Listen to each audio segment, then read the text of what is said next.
Okay, thanks very much. Thanks very much for the invitation to the organizers. I haven't been to that many group theory conferences, and this one is very, very nice for me, very impressive for me to see the coherence of the field over time and with itself and despite the fact that it connects to everything else in mathematics. Okay, so yeah, so I'm going to take up a theme which was discussed by Emmanuel Breuillard and Tao yesterday, which is the connection between the notion of growth as it was studied historically in terms of a fixed set of generators growing forever, and the notion of growth at one stage.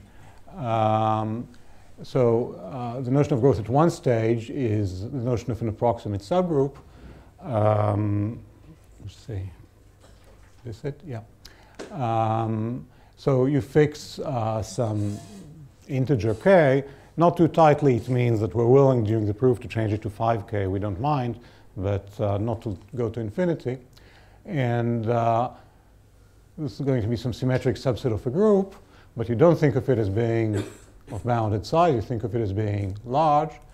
I'm going to use the word commensurable, generalizing that word for subgroups to mean that you have two sets, each of which is contained in a bounded union of translates of the other. So the definition is that an approximate subgroup is something commensurable with its own square. So a set of squares, if it's finite, you expect it to have cardinality n squared. And in terms of cardinalities, if it has cardinality n to the 1 plus 1.1, you're already surprised. And if it has cardinality 10 times the size of x, you're very surprised. And then it's called an approximate subgroup. Not exactly. So an approximate subgroup is a more algebraic notion that Tao refined. But they're very, very close. If you have small growth just for 2 or 3 stages, then you have an approximate subgroup around. Yeah, so an actual subgroup is, of course, an approximate subgroup, and in that case, you consider yourself done. There's nothing more to say because it's the approximateness that we want to explain. And another example, which is not a subgroup, is an interval in Z, which, okay, a long time ago, Gromov explained that when n goes to infinity, one should look from larger and larger distance at the same time, and then it doesn't look like it approaches Z, it looks like it approaches R, or the interval minus 1, 1 in R. And this is some type of Lie model or Riemannian model, and this is the kind of thing I'm going to talk about. It helps us explain the approximateness in things like this. Okay, so another example is if you have a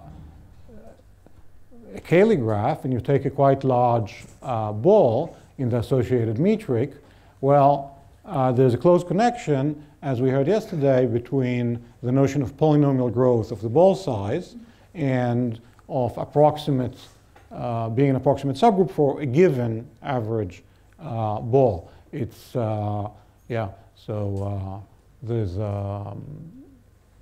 yeah, so you can directly, easily see that if the balls grow polynomially, then on the average it must be that a typical ball grows by a bounded amount like that. Conversely, for example, if they all grow like that, then, well, I don't know, the growth is about polynomial. Okay, so up.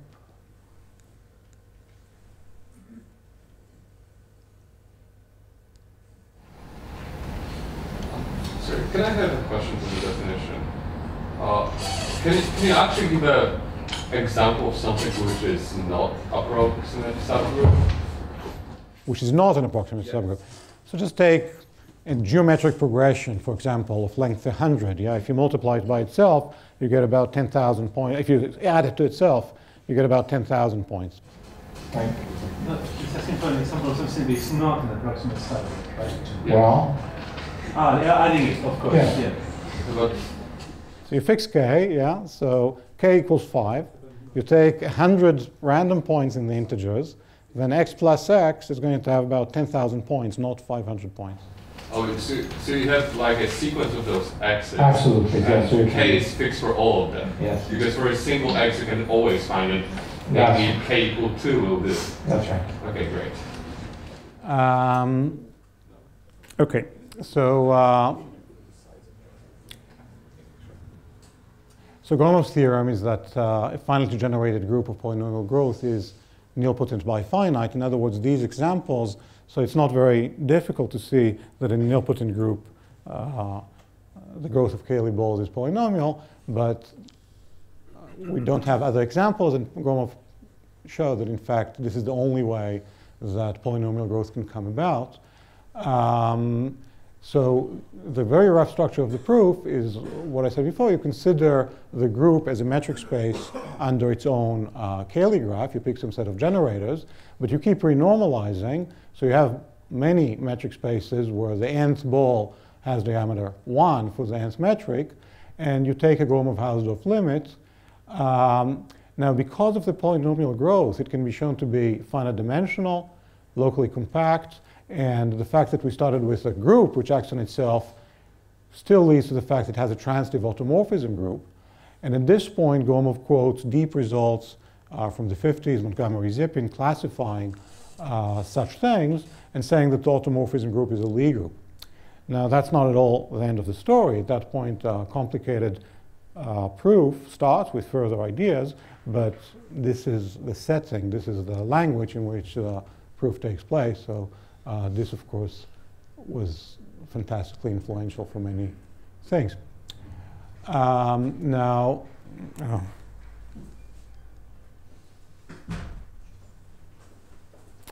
Sorry. Okay.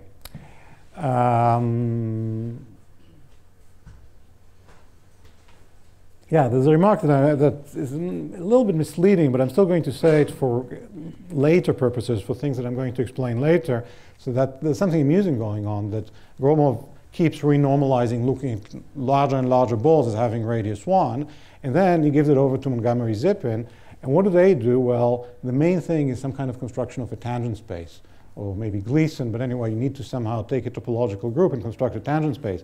And what is a tangent space? A tangent space is exactly the reverse thing, right? That you take balls, smaller and smaller balls, not larger and larger. Now this has become meaningful after Gromov took his limit. And you keep renormalizing them. And in some sense, in the limit, you see some vector space. And this is the tangent space. So we expanded and then went back down. And OK, I'm going to say something about this later. Now, Breuillard-Green-Tao, BGT, in this conference, even though it's not the only BGT theorem, proved that the same conclusion can be obtained from the weaker hypothesis that we just have one approximate group.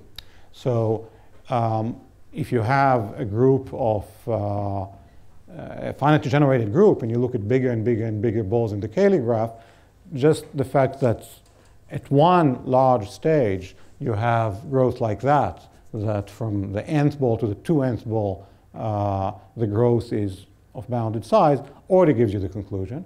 And furthermore, and maybe this is a more essential point, you don't have to start with a Cayley ball. You can imagine that a Cayley ball, after it's been somehow convolved with itself many, many times, has become quite regular. But you don't have to start with that. You start with some random large blob in the group, and still you get the same conclusion. OK, so now, as was pointed out, even though we talk about one approximate subgroup, so it's just a kind of language, or, well, logicians have a way to talk about one if you take an alter product. Anyway, we really have a sequence of k approximate subgroups for fixed k.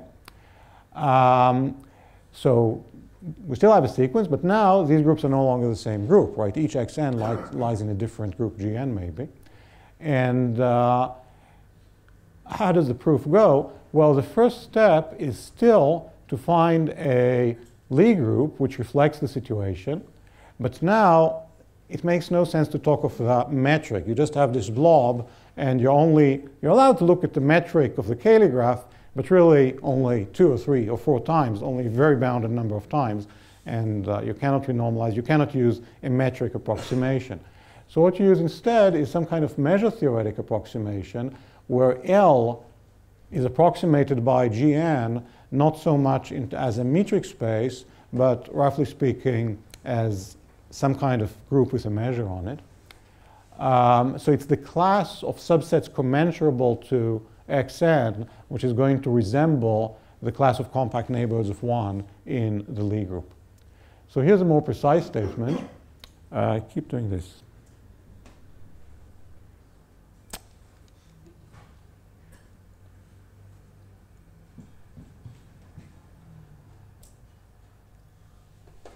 Yeah, so I'm not sure if I'm really allowed to say ultra product in this conference or not. If you don't know what it is, then just think of the product for a bit, okay? But in such a way that you take the product of a sequence and you're willing to go to the product of a subsequence if you have to. So we take an ultra product. Somehow we know that if you take all the ultra products, then that reflects the asymptotic behavior of the sequence.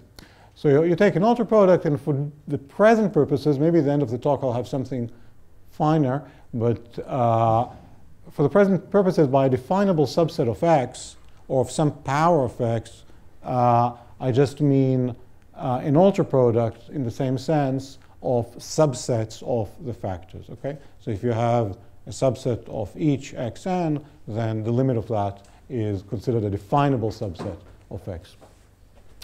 So now I can define a Lie model. The term is due to BGT also, I think. So it's a Lie group L and a homomorphism from, roughly speaking, the group generated by X. You see, at each stage, you could assume that Xn generates Gn, but it won't help you. When you take the ultra product, X will no longer generate G. So you just go, roughly speaking, to the group generated by X. Actually, it's generated by some commensurable thing. So think of it as the group generated by X. You have a homomorphism from that into the Lie group. It's going to be surjective. It's going to take definable sets to compact sets. It's going to take our approximate subgroup to a compact neighborhood of the identity. Conversely, any compact neighborhood of the identity pulls back to something commensurable with X. And you have the following approximation principle of real-valued logic. Between any compact and any open, if you pull them back to the group G, then there's a definable set in between. Okay? So as a family, the definable sets are somehow closely intertwined with the compact neighbors of the identity. So you can show, which way?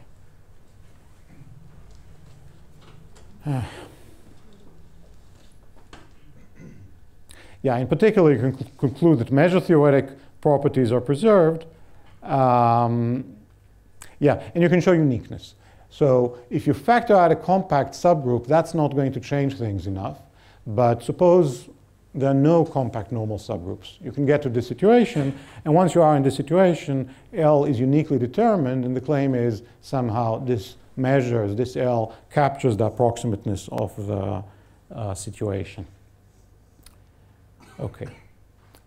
So one thing you can conclude from this, Lie groups are not necessarily nilpotent, but near a neighborhood of the identity, they look nilpotent. The neighborhoods, if you take commutators, they become smaller and smaller. And this you can copy back to the factors. So what you can immediately conclude is that you have something called, I don't know, I'm going to call it a partial Bourgain system. There's something more extensive that was called the Bourgain system. So what is it? It's what the first three things are what logicians call just an infinitely definable subgroup. So the intersections of the xn's, if you think of it as a kind of formula, defines a subgroup. And furthermore, it looks nilpotent in that if you commutate two things, did I say it correctly? So xn goes into x2n, a little bit like we saw in the Carnot picture. Yeah, okay. So by quoting the results and the structure of locally compact groups, there's nothing more you can expect to see. Suppose we did start with a very, very large Cayley ball. So it has a very large size n. And what the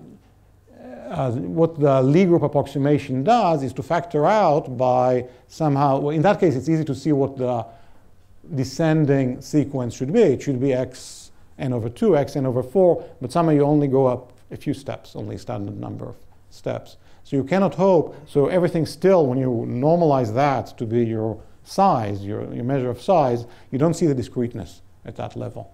Yeah, I mean, because you're still looking only at very large Cayley balls and you don't see the graininess at all. So this is the maximum that you can hope to achieve if you just quote the classification of the structure theory of, going to this wrong.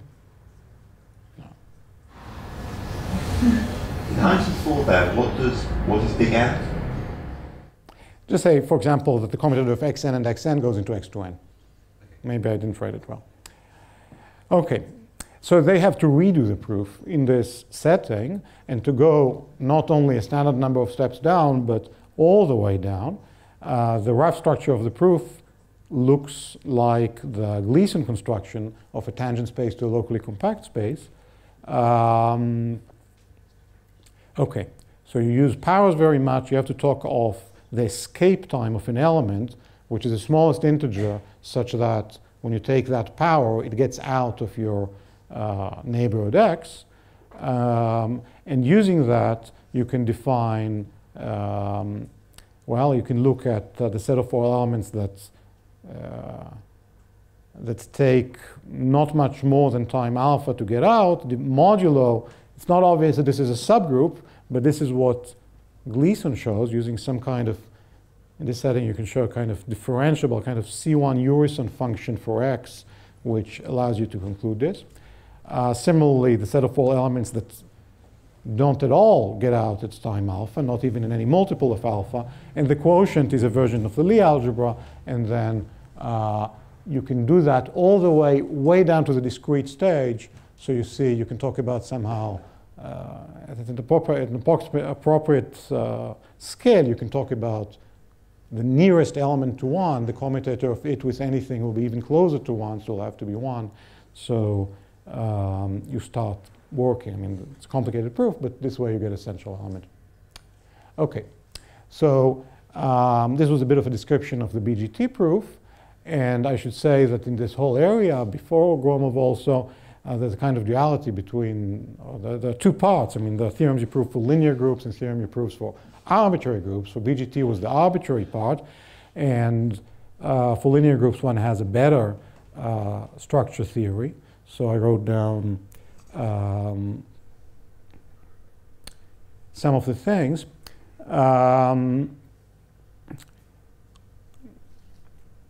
Yeah, so in this setting, one can do better. One can do not only, one can define growth to be not just greater than any constant multiple, but actually exponential like that. This is not what gets called exponential in the setting of Cayley graphs. In the setting of Cayley graphs, it would have to be something like 2 to get called exponential. And this is actually called intermediate growth in the parallel.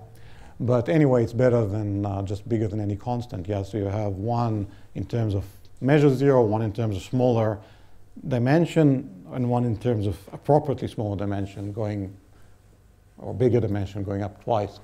So anyway, in the linear context, this is what people can do. Starting a nil in Shalev's talk, we had an analogy between plus and times, and then groups. So in this analogy, you start really with a one-dimensional case, the sum product theorem, which says that any set of integers or elements of some ring grows either under addition or under multiplication. And okay, so it's a whole, yeah. Okay, so the two things that are unknown in the linear setting, I guess people don't know how to get towards 2. I'm not going to talk about the linear setting, but I'm just contrasting it. In the general setting, as far as I know, it could be that you have 1 plus epsilon always in some sense outside the nilpotent world. And if you do look at things that are obtained as Cayley graph of finitely generated groups, I guess this is something like that's close to the Grigor-Troop gap conjecture. All right. So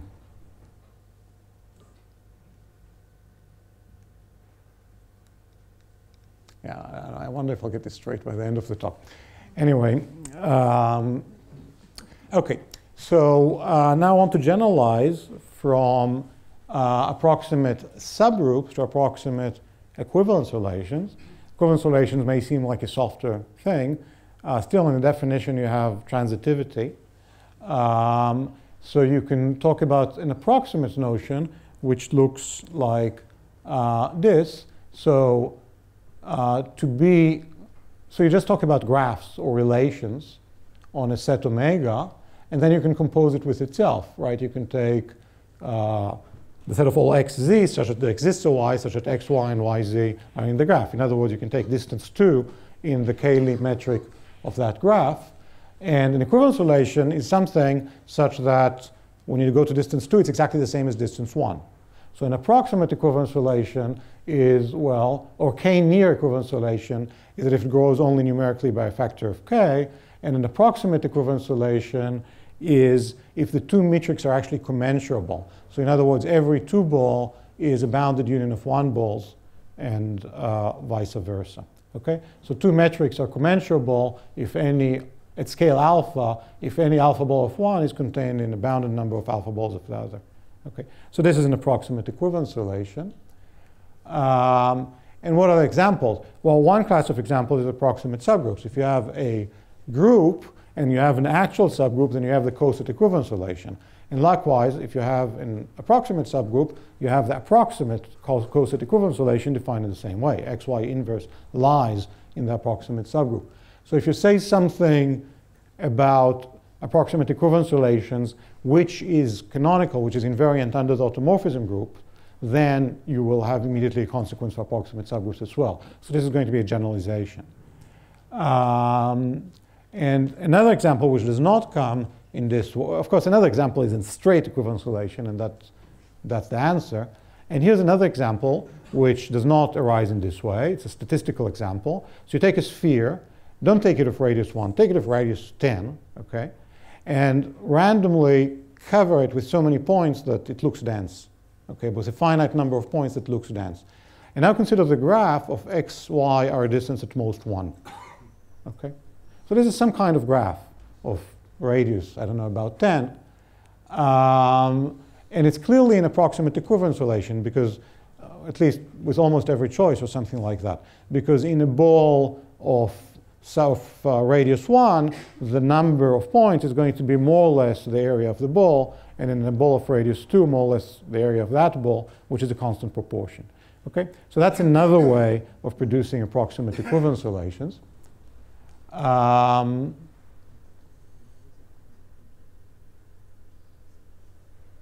Yeah. Oh.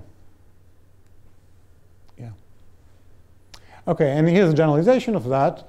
If you take any Riemannian manifold on which the isometry group is transitive, and suppose it has compact point stabilizer, so in particular there's an invariant metric, and you look at that relation, that the distance is at most 1, so this is an approximate equivalence relation in some measure theoretic sense. And if you, again, if you pick many points on it at random, you're going to get a sequence of finite graphs which, yeah, so if the group is not compact to start with, you have to say something. But basically, you get a sequence of finite graphs which looks like it approaches the given Riemannian model. Okay, so this is going to be my model for these finite graphs. However, yeah, and for the same reason, they're all going to be approximate equivalence relations for the same k.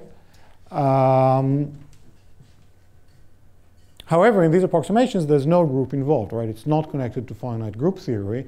It's obvious that if you choose it at random, it's going to be basically rigid, right? You're going to get a graph which has no automorphisms. Any given, the automorphism group of any given approximation will probably be 1. Yeah. Okay.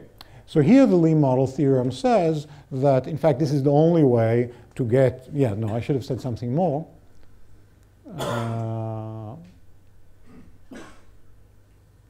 Yeah, where is it? Yeah, I should have said something more. In this particular way of getting approximate equivalence relations, yeah, I don't say it here. I say it somewhere, though.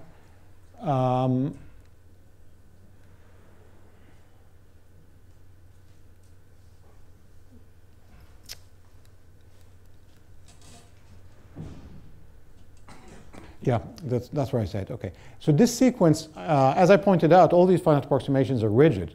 Nevertheless, logically, they look more and more homogeneous. In other words, any point starts having more and more the same properties as any other point. So so if you think of it as a Gromov measured metric space, in other words, it's a metric space because of the graph, and also on any ball there's a measure, then it's convergent in that sense. So in other words, any point looks like any other point in that sense. So what it means is, yeah, and it converges to the original model you started with. So one way to say it is you take the space of all possible metrics on a 10-element set. And you see with which probability each one of them actually occurs in your models. You pick 10 points at random, and you see which metric you get, which you get various, you sample it in various ways. So this gives a probability measure, and the statement is that you started with some Riemannian model, you picked many points on it, well, they approach it in this Gromov metric measure sense, which also coincides in this case with Benjamini-Schramm convergence, and for logicians, it convergence in the sense of probability logic of Kiesler and Hoover. Okay, so it's not, yeah. So these equivalence relations are nice; they're homogeneous.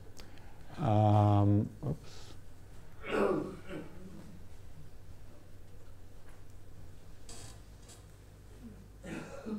Yeah, and the theorem states that, in fact, any sequence of approximately homogeneous, approximate equivalence relations, well, first you have to factor it in some sense by a vertex transitive graph of bounded degree. So if you have a graph of bounded degree, it is k approximate. If the degree is 5, then a 2-ball has size 25, and that's it. Yeah, so it's 5 approximate, and I'm not saying anything whatsoever about it.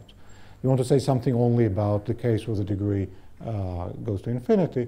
But so in the theorem, you factor through some map to a vertex transitive graph of bounded degree such that each fiber is of the type that we saw before. This is the Lie model in this case. Yeah. So what does the proof involve? So I haven't mentioned that part of the proof of BGT yet either. I'm going to get to it. What I mentioned is somehow once you get a locally compact group, how to pass to a Lie group or something like that. At least I said some hint about that. So the question is how to get a locally compact group, and I'm going to say something about it later. But what you have to do, you have a metric in which the minimum distance is 1, and you have to refine it to a metric in which the minimum distance is a half and a quarter, and so on. You have to make it finer and finer. And then it'll be easy, it'll be soft to take the limit. And in this setting, you must do it in a way that retains the homogeneity. Otherwise, you have nothing. Yeah. So you want to make sure that at the limit, you still have this homogeneity in the Gromov sense, in the logic sense. Okay. So I'll have to discuss this a bit later. Once you have a sequence of metrics, then it's fairly easy to take a limit and to obtain a locally compact thing. And at this point, you get an actual group. So there's a theorem of Gromov with another proof given by Vershik that says that if you have that somehow a compact metric space with a measure on it is completely determined by its probability logic theory. If you know the statistics of how likely a given metric space is to be found on it of 5 elements or any number of elements, then you know exactly the isomorphism type. And of course, this works also for pointed metric spaces. So In this setting, we just have one metric space, but if you pick two different points, they have the same statistics of nearby balls, and therefore there's an automorphism that actually takes one to the other. So at the limit, we do get an actual group acting, and we can again use the theory of locally compact groups in order to proceed. Okay, so.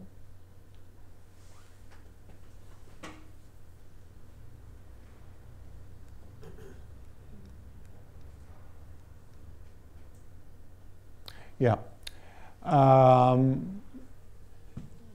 some open questions about this. So one thing which is not an open question, you cannot expect to get something like nilpotents in this setting. So Emmanuel mentioned the theorem of Beniamini, Finucane, and Tessera, and they do get some kind of nilpotents in a similar setting, but they assume that the approximations are homogeneous already at every finite stage. Yeah. So they're in position to quote the BGT theorem afterwards. But here we're not assuming that, and we saw that you can approach any Riemannian homogeneous space, so with compact stabilizer group. So you cannot expect to have any kind of nilpotence. However, this Bourgain system still exists, and at the limit, this partial Bourgain system, and at the limit, the Lie group is nilpotence near, is approximately nilpotent near the origin. And I think it is interesting to just formulate it for finite graphs, what it means. There must be some way to look at a finite graph and define curvature, and to say that under this homogeneous setting, the curvature is somehow, in some sense, goes to zero locally. Okay, so yeah, so the third subject is back to groups. And actually, there's an obvious combination of the two generalizations, which I don't know how to do. But the third subject is back to groups. But now there's also a metric structure on the group. So probably it's a group of isometries of some bounded metric space or something like that. And you have an invariant left and right metric. Okay? Or maybe you want to think about unitary groups, but you don't want to know the dimension. You want some kind of growth which is independent of the dimension. Some situation like that. Yeah. So now maybe it's unitary group. You don't want to assume that X is finite. What you want to measure is what people sometimes call the entropy at scale delta, which just means the number of balls needed to cover X. Okay. So there's a very nice, both of these actually I was attracted to Approximate. Both of these I learned the basics from blog entries by Terry Tao, and there's a very nice one from about 1.5 years ago called Entropy Analogs of Approximate Subgroups, something like this, in which you can learn the basic things. It's in the additive, it's written commutative, but it doesn't make any difference. So you can learn the basic things about this, in particular the fact that if you're willing to change delta to 32 delta or something like that, then various notions of packing, various notions of measuring size, they're all the same. Okay, so it's the number of balls needed to cover X. Okay, so now a K delta approximate subgroup, there's two parameters. It means that, okay, so I said it for near subgroup. No, that's okay. So XX is covered by a bounded number of translates of X, but not of X, of a metric thickening of X. You have to multiply it by the ball around of radius delta around the identity. Okay. And I don't know how to say anything just with that condition. I need some kind of auxiliary condition. So I need to know that at some higher scale. So this is a condition on X. It's not a condition on the group. It's just a condition on the metric space. And it's not a condition on the ambient metric space. It's a condition just on the subset. So the subset, well, roughly speaking, if it has some Hausdorff dimension, some finite Hausdorff dimension, you're happy. It's a weaker condition than that. We need finitely many bigger scales in which the metric is doubling. Okay.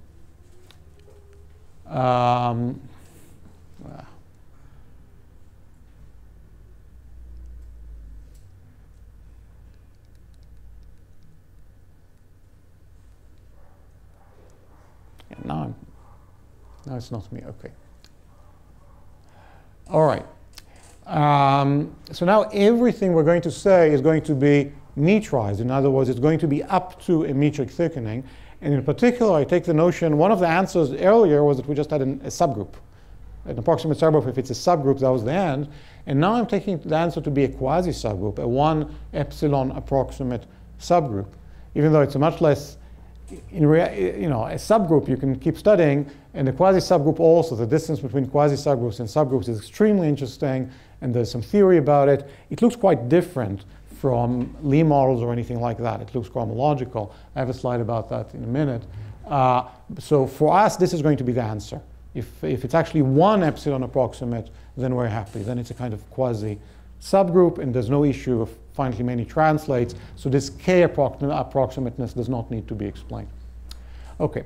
And once again, you have, of course, the nilpotent examples. And in this case, it's enough if it's metrically nilpotent, you can produce examples of metrically approximate subgroups. And I don't know if there are any other, in this setting it's open for me, I don't know if there are any other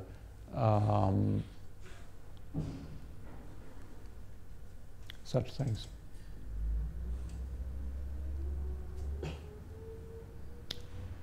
Yeah, so I just wrote something about quasi-subgroups, but we're not going this way here. Yeah.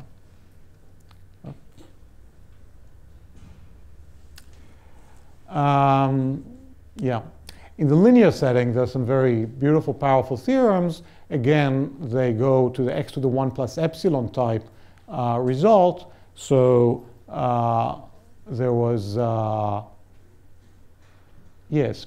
So first there was a result of the plus times result was by Edgar and Miller, also with some model theoretic, somehow at least ideological inputs. You don't see it in the paper. That there are no proper subrings of the reals of positive Hausdorff dimension, except, no proper ones. So it means if you take any subset of Hausdorff dimension 1/2, then after some finite number of additions and multiplications, the dimension is going to become bigger than 1/2. It cannot stay 1/2. And Breuillard-Green-Tao say that their proof was influenced, their proof of where is it? Which I mentioned before, I guess I didn't write it down. Their proof not in a metric setting, in just the usual discrete setting of the sum product for finite fields, was influenced by this proof. So the two things get mixed up. Anyway, in the setting of SU2, and then the success did it for any simple Lie group, you have a result like that, that you have one critical scale delta where you have something, you're asking whether there can be an approximate metric subgroup. The answer is no, it grows, and it grows even in the dimension sense, not only by, it grows well. And also they need an auxiliary hypothesis, which is pretty similar to the one that I'm using. It's a bit stronger in some way, that at bigger scales, I'm not writing the epsilon details of it, but at bigger scales, it looks like it has some fixed Hausdorff dimension, approximately sigma. Okay. So this is the linear setting. And I'm going to continue. So I'm going to continue to the general setting. So you have the situation, and again, you have a sequence, Gn. It has a metric. It has the approximate subgroup. It has the finitely many auxiliary scales where you have doubling. It doesn't have to be the same doubling at these scales. And then again, you take an ultra product. So now we have G dx. We have the critical scale of the approximate subgroup. And then we have these higher auxiliary scales, which I take to be a descending sequence of scales going towards the scale, going towards the critical scale, at which we have doubling. So, okay. So we have this definition. And the Lie model is just exactly the same as before. It's just, there's no difference. The only difference is in the blue. Instead of saying commensurable, you say metrically commensurable, which means you have to take finitely many translates, but also to thicken each time to multiply by the ball. Otherwise, there's no difference. Yeah, so you see it here, for example, if you have a compact contained in an open, and you pull them back, then in between you get a definable set, but not quite in between. You have to thicken the open thing a little bit before. Okay. And the theorem is exactly the same as before. There exists a model, and it's unique in the same sense as before, once you get it to be connected and to have no compact normal subgroups. Yeah. What does that give? Well, you have a Lie model. What kind of information does it give you? Suppose, for example, that it's 1, that the Lie group, this canonical associated Lie group is 1. Well, in that case, you are, in fact, in the quasi-subgroup situation. And it's easy to see, because in that case, the compact and the open subsets can be taken to be both the identity.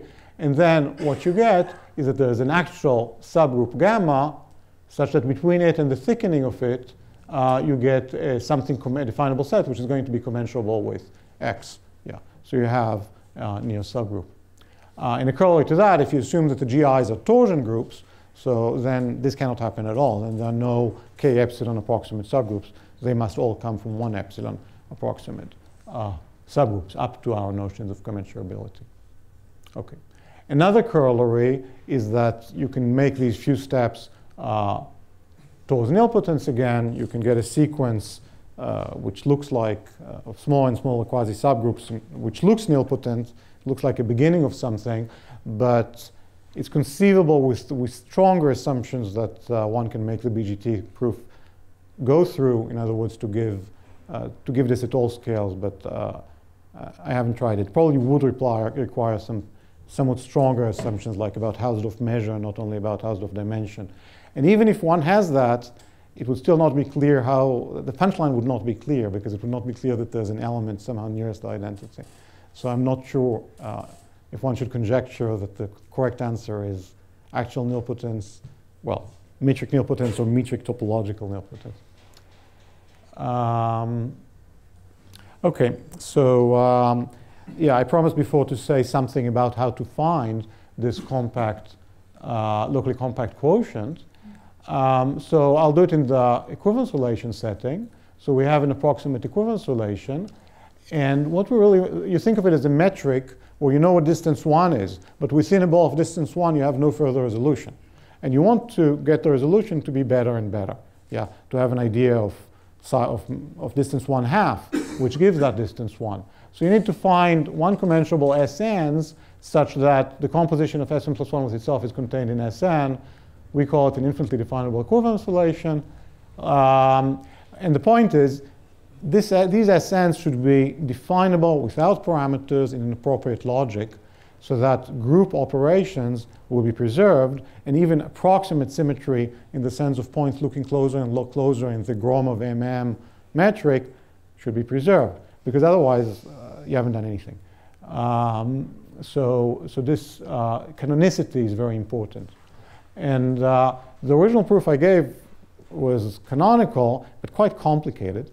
And a little bit later, following a line by Kurt Sisask and previous combinatorialist standards, gave a very beautiful, very short combinatorial proof, which is also explained in the BGT paper.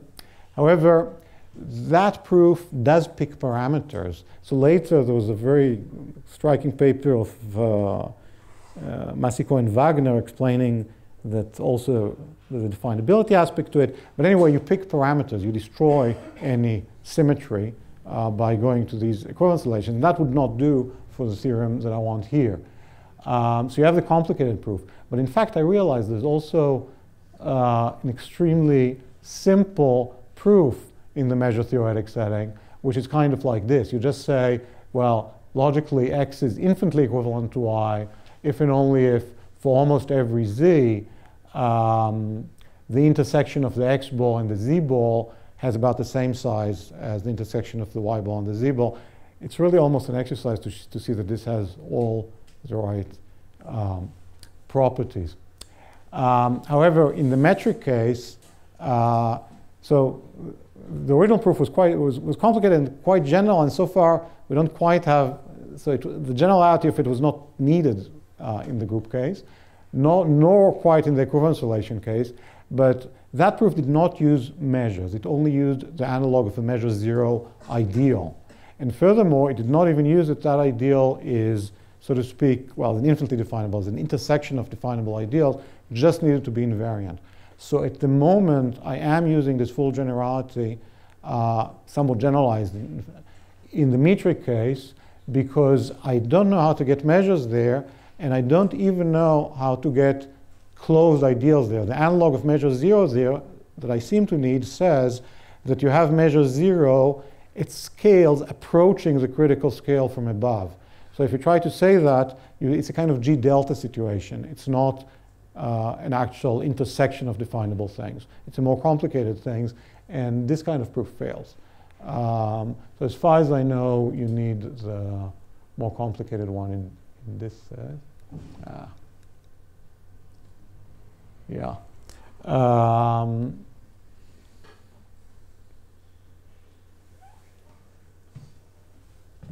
Yeah. So, okay. Yeah. Yeah. Maybe I'll just stop here.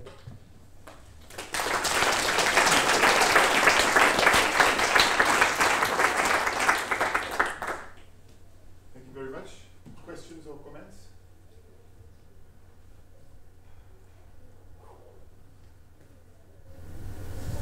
I have a question at a very meta level.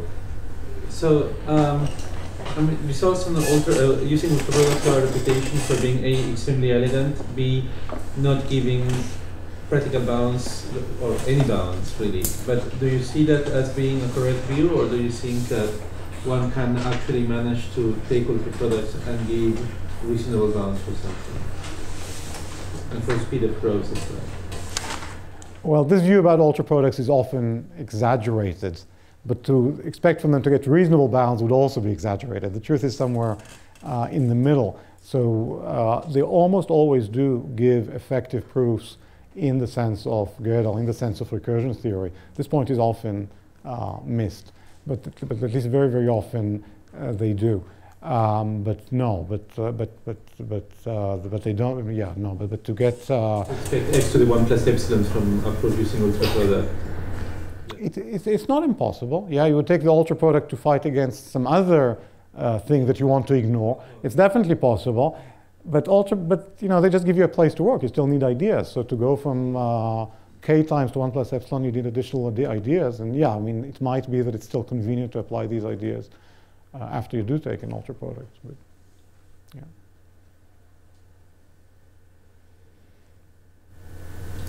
Could you please repeat in the middle of your talk? You asked at some moment a question about graphs, about finite graphs, not groups.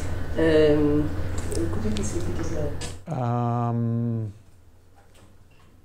Yes. So you have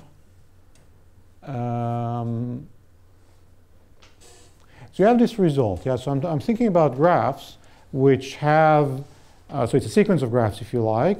The degree goes to infinity. And the radius goes also to infinity, if you like, okay? And they look more and more homogeneous. In other words, if you look what happens at, well, suppose not. Suppose the radius remains 100, okay?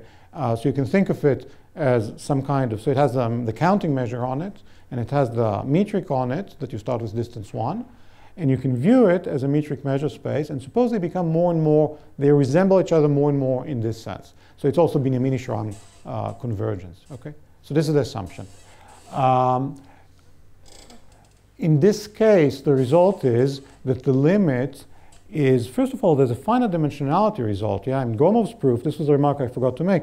In Gromov's proof, he was proving the finite dimensionality by hand. Here, the finite dimensionality somehow follows from the homogeneity. It doesn't come from the assumptions.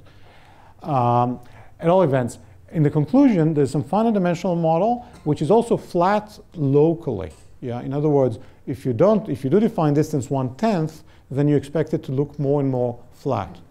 And my question is how to formulate that for graphs. So in the setting of groups, if the graph is the Cayley graph of a group, then I know how to formulate it. What I say is that there's something that looks like there's a beginning of some kind of central sequence, namely you have a sequence of approximate subgroups such that the commutator approximate subgroup of 1 is contained deep within the nested ones. Okay, it looks more and more topologically nilpotent. You can get some approximation to that. This is the case of groups. In the case of graphs, I imagine there should be a way to define some kind of curvature at that level in such a way that as a conclusion of that, you would get that the curvature is somehow, that it somehow resembles a graph which is built out of flat graphs at smaller levels. You have but I don't know how to say it. It's a question about how to formulate something, first of all. I don't know how to. It suggests at the limit you have some notion of curvature. Therefore, the question is, how do you define a reasonable notion of curvature at a point of a graph in such a way that at the limit this goes to the correct notion of curvature? This is some of the question. More remarks, questions? Well, if not, we have a coffee break till, well, for 25 minutes. Thank you very much.